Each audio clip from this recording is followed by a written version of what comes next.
So there's a war happening that no one's really talking about, and it's not actually in the Middle East. So tonight I want to talk about going to war. Going to war not with China, not with Iran, but going to war with Venezuela because it could be coming sooner than you think. Take a look at this. Breaking news, a dramatic U.S.-led escalation in the Caribbean. What the Navy calls the largest warship ever built, along with fighter jets, heading to the waters off Latin America. So for a few months now, the U.S. has been working on something that kind of looks a lot like a regime change in Venezuela. And this story caught my attention because as I'm getting older, I see the same story told again and again, but this time it's a lot easier for me to see through the narrative, and it's really interesting to break down the psychology of how a government sells a story and an idea to its people. So why is the U.S. so interested in Venezuela? Why is it happening right now? Let me explain.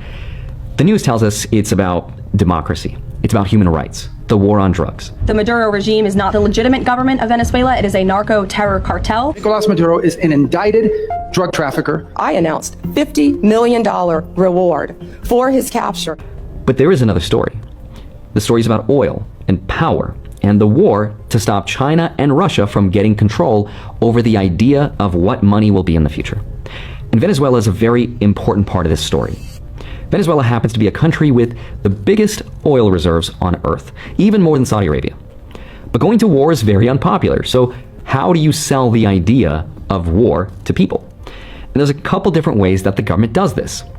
For example, if the drug war narrative doesn't convince you because you're like, I don't really care about that, then maybe an economic angle will resonate better. We're doing it to fight the socialists because capitalism's clearly better, right? But if that doesn't work, maybe appealing to your patriotism and your values will. We're fighting for democracy, protecting freedom, stopping human rights abuses, right? There's always some moral angle to sell an unpopular idea so that we can step in and fix all the wrongs in this world. This time it's not Iraq, it's not Libya, it's Venezuela, which again is a country that happens to be sitting on more oil than anyone else on Earth.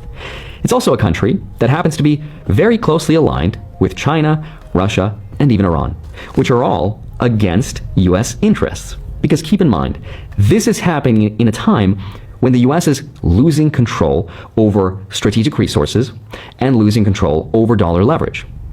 Every barrel of oil that goes to China, every shipment that bypasses the dollar, effectively weakens the influence of the United States. That's what this is really about. But the official story sounds like something you might have heard before. The president of Venezuela, Nicolas Maduro's regime, is corrupt. He's starving his people, destroying his economy, silencing journalists, and rigging elections, and all of that is true. Venezuela has collapsed. People are hungry. Millions of people want to leave the country. It is one of the worst humanitarian crises out there right now. But the uncomfortable truth is that that's not why the U.S. cares. If this was about human rights, we'd see the same anger toward countries like Saudi Arabia and Egypt and other places. So then, why aren't we told the real reason this is happening? It's because if you tell people this is about oil and controlling China's access to energy, very few people would support that. But if you say it's about saving people, then you start to feel good. It's an appeal to your morality. And Venezuela, whether it realizes it or not, is caught in the middle of a much bigger story. And that's the story I want to explain in today's video. So with that said, let's get into it. Hi, my name is Andre Jick. Hope you're doing well. Come for the finance and stay for the oil. Now, before I explain what's actually happening, I want to first share with you the official story, and it's a story that we're all told about. And the goal of this video is for you to just understand that a lot of things can all be true at once, but some things are more true than others. And you'll see what I mean throughout the video. So let me start with what we're told, the official story, which is finally starting to be talked about. The first angle is arguably the one that's going to appeal to most people's common sense values, and that's the war on drugs. The U.S. government says Venezuela has become a hub for narco-terrorism. Drug traffickers are using the country to flood the U.S. with cocaine and fentanyl. Now, on paper, that sounds like something we can all get behind because that would be a national security threat, right? But there's a problem. Because according to the DEA's own data, almost all fentanyl in the U.S. comes from Mexico, not Venezuela.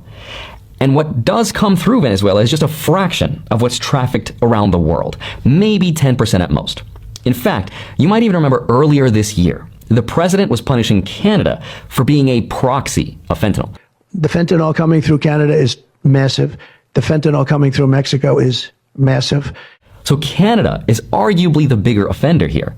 But we're told that Venezuela is the new Colombia, right? And why is that? It's because of the way it's framed. Because if you call something a drug problem, then that's a small law enforcement issue. But if you call it narco-terrorism, then that's a pretense for a war. And once you declare a war, you do not need approval from Congress. You don't need evidence. You can just go to war. On Inauguration Day, President Trump signed an executive order paving the way to label drug cartels as foreign terrorist organizations. So it's very important that the first step of any story like this one is that you have to reclassify the threat to a group of terrorists, not criminals, because that gives the U.S. legal and political cover to launch operations in Venezuela and even allow drone strikes, which the U.S. has also been doing. So step one, always the same. Create a boogeyman, call it a threat, and get the public to support the idea that this is about morality. It's the right thing to do, right?